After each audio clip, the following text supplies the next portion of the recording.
Mr. Lonegan is against regulating greenhouse gas emissions because I think he proved he's one of the larger sources of hot air we have in Northern New Jersey. Yeah. I want to start off with creating a couple of actual false statements. The Maryland chapter was never suspended or left the Sierra Club. Neither has West Virginia, neither has Florida. There were some problems in Florida, but it had to do with finances and some internal politics. So I just wanted to start off because as someone who works in the Sierra Club, I wanted to make sure that, to put on the record that those statements are absolutely not true. There have been, within the club, differences between where you put solar or where you put wind. You don't want to put them and take down environmentally sensitive areas. In fact, one of the reasons we think offshore wind is the best place to go is fewer critters and more wind, so it makes a lot more sense. So I wanted to first start off with that and then talk about some of the other different pieces of what I had just heard. First of all, the RGGI system has been set up by regulations and rules. Secondly, and Mr. Lonegan knows this, he sued the DEP, and recently they lost in court on the process with the DEP, and some of those areas with RGGI are considered proprietarial and therefore we're not supposed to be open to the public. However, as the court and Judge Feinberg ruled, that everything DEP was doing was above board. I also wanted to create a couple of different pieces about this whole Goldman Sachs thing. RGGI was designed by Governor Pataki, not Ken or his economists. So that's absolutely, I mean, I worked on the issue, so I know that to be absolutely fact. I also want to talk about allowances. When companies buy allowances, it is a market. They will go up, they will go down. The more we regulate carbon, the more it's going to impact the market. And the New Jersey bill is very specific where it says if carbon gets over $7 a ton, it goes back to the legislature. So when he talks about $25 or $30 a ton, that's not true. The RGGI bill actually has a fail-safe. That's how we can pull out. And $7 a ton is about 3% of the bill. At 25% would be about 9%.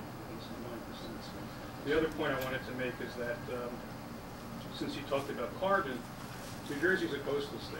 We've already seen the impacts to New Jersey by flooding, by sea level rise, by temperature changes in this state over the last 40 or 50 years. We see bugs like the Japanese bark beetle destroying forests in the pinelands that used to die in the wintertime, and they never lived in this kind of climate. We have seen 7 major storms in the last 5 years kill people in New Jersey. We have seen the direct impacts of climate change in the state. So we cannot just call it, oh, it's CO2, and that's it. Climate change is real. Every scientist in the world who doesn't work or get funded by the coal and oil industry says it's real. There's enough science to back it up, and we see firsthand the impacts of climate here in New Jersey. Secondly, it has not been a job destroyer. It's actually been a pilot project that has actually worked to help grow New Jersey's economy.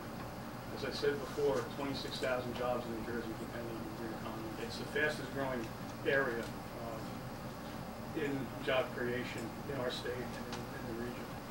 We also have seen technological advances where solar has become much more efficient, as has wind, as has other things like biomass and wave, and that's the future. And to be quite frank, the people who are pushing against the new technologies and moving us forward are directly associated with those industries. Americans for Prosperity, as many of you know, was founded by the Koch brothers. ALEC and many of the other groups are directly involved in that industry. And they use people like Mr. Lonegan as part of their front group to help push against climate change and help push against clean energy. I would also say that we used to be on the same side on some issues, but I haven't heard him lately talk about the $350 million subsidy to Xanadu, but when it was a Democratic power project, we were both on the same side. The point I'm trying to make is that RGGI has created jobs, it has reduced greenhouse gases. New Jersey has actually meeting its goals and targets, not only in our energy master plan, but in our global warming reduction act. Thank you.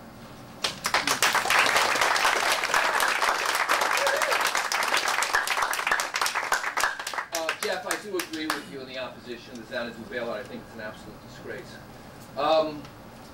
we oppose RGGI. There are three pretty fundamental reasons. The cost of the RGGI program gets passed on directly to the ratepayers in the form of higher electricity bills, which means lost jobs, less freedom, and is a regressive tax, by the way, on low-income families and middle-income families. That it unjustly enriches not just potential speculative profiteering, but also utility companies that will benefit from this, and that ultimately RGGI will not reduce carbon emissions. Interestingly enough, on January 4th, 2008, Mr. Pringle of the New Jersey Environmental Federation submitted a letter to every member of the New Jersey State Legislature stating that for those three reasons and two others, both the New Jersey Environmental Federation, the Sierra Club, and other environmental groups opposed the RGGI bill, which would be passed 4 days later. I don't know if Mr. Pringle was lying when he said the Sierra Club opposed the RGGI bill that would be passed 4 days later. That is now law. Perhaps Mr. Tittel can respond to that momentarily. But that letter is here for anyone who would like a copy of it.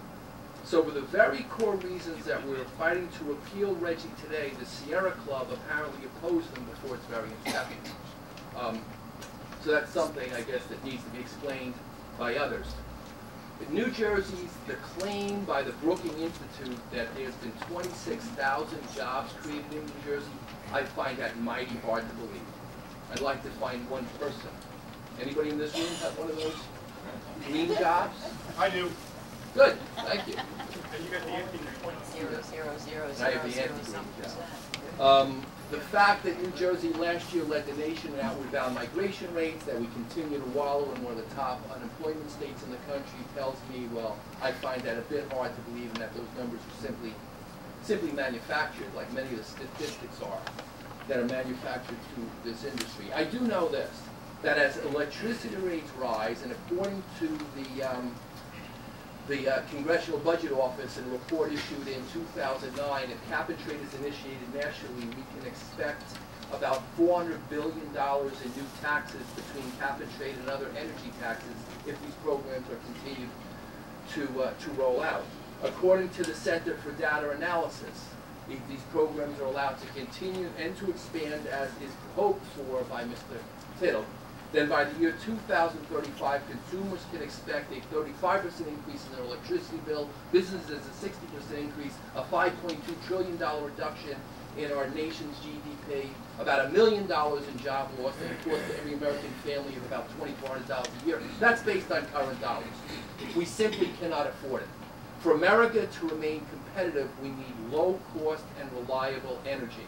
Renewable energy from wind is not reliable. It can only produce when the wind is blowing, and we cannot tell the wind when to blow.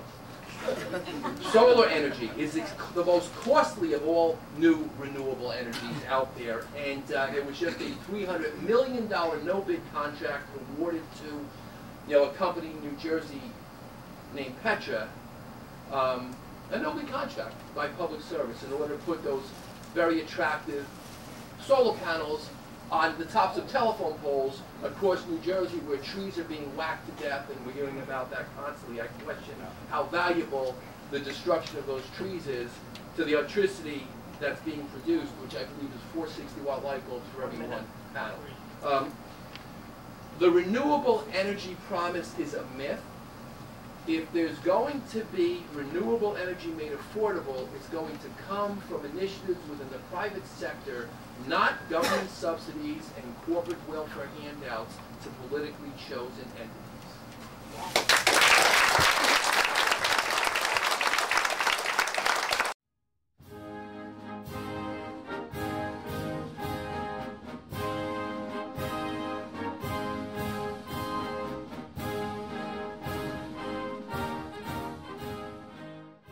Who the hell do you think you are?